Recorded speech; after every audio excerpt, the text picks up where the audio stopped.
انصار کے جس مقام اور محلے سے گزرتے، وہاں کے لوگ آپ صلی اللہ علیہ وآلہ وسلم کی اونٹنے کی نکیل پکڑ لیتے اور آپ سے عرض کرتے کہ تعداد و سامان اور ہتھیار و حفاظت فرش راہ ہے، تشریف لائیے۔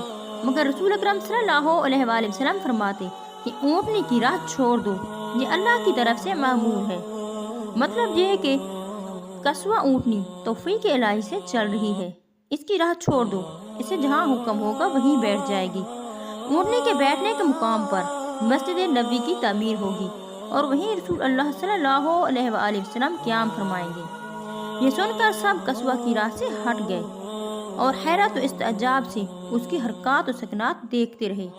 قصوہ چلتی رہی حتیٰ کہ اس مقام پر پہنچ کر بیٹھی جہاں آج مسجد نبوی ہے، لیکن رسول اکرم صلی اللہ علیہ وآلہ وسلم نیچے نہیں اترے۔ قصوہ